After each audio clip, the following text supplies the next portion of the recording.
Hey everyone, welcome back to my channel.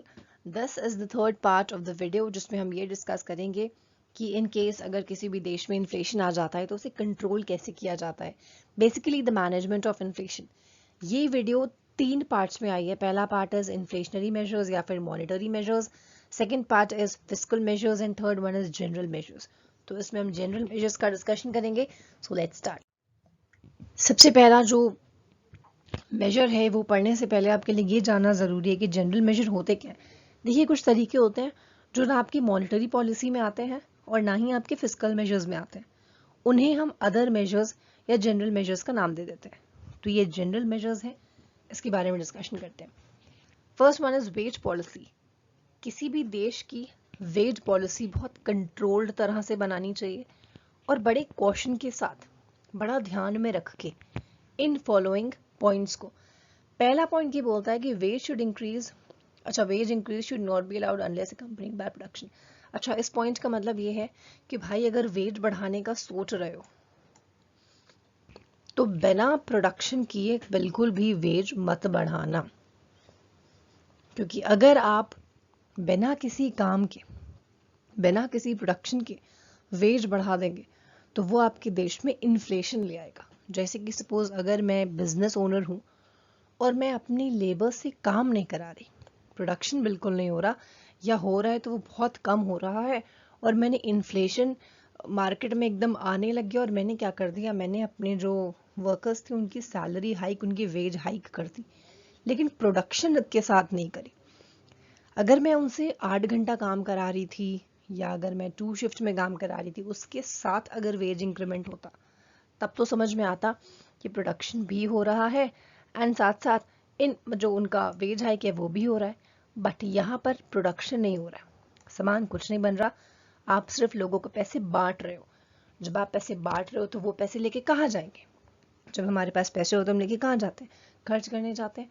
वो खर्च करने जाएंगे, मार्केट में डिमांड बढ़ाएंगे, डिमांड बढ़ाने से अगर सप्लाई पूरी नहीं होती है तो प्राइस हाइक हो जाएगा और देश में आ जाएगा इन्फ्लेशन। तो अगर आप वेज पॉलिसी डिसाइड कर रहे हैं तो ये ध्यान में रखें कि वेज तभी बढ़ना चाहिए जब आप उनसे उतने लेवल का काम ले रहे हैं। Second point is if existing rate is to be increased it should be increased in such a manner so that COP is not increased। अच्छा, इस पॉइंट का मतलब ये है कि अगर तुम एग्जिस्टिंग वेज बढ़ा रहे हो, अगर जैसे अभी मैं अपने लेबर्स को 500 रुपये दे रही हूँ पर डे, ठीक है, 500 रुपये पर डे दे रही हूँ, अब मैं सोच रही हूँ कि इसको 1000 कर दूँ। 1000 अगर कर रही हूँ तो इस तरह से वेज हाइक करना चाहिए कि आपका सीओपी ना बढ़े। सीओपी मतलब कॉस्ट ऑफ प्रोडक्शन। क्यों? अगर जैसे कि सपोज मैं 500 रुपये में अपने लेबर से काम करा रही थी, फिर मैंने सोचा कि इन लोगों को ऐसा करती हूँ जो वेजेस है वो 1000 रुपये कर देती हूँ। अब आप सोचिए कि 1000 रुपये मैंने इनका वेज बढ़ा दिया।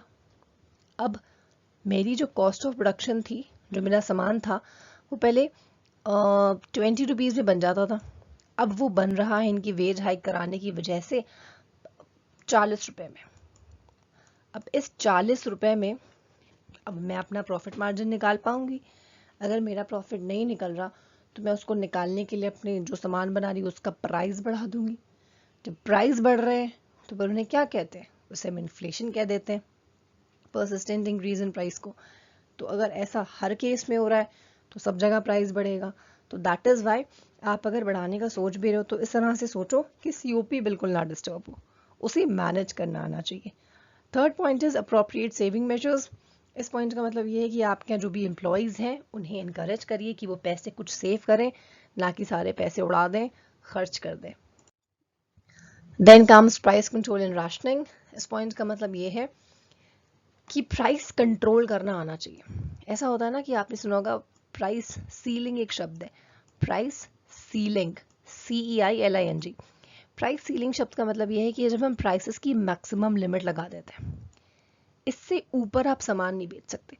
जैसे कि फॉर एग्जांपल अगर मैं बोल दूं कि भाई गेहूं या गैस सिलेंडर, सपोज मैंने अगर बोला कि गैस सिलेंडर का मैक्सिमम प्राइस इज 500 रुपये, तुम गैस सिलेंडर को 500 रुपये से ज़्यादा नहीं बेच सकते।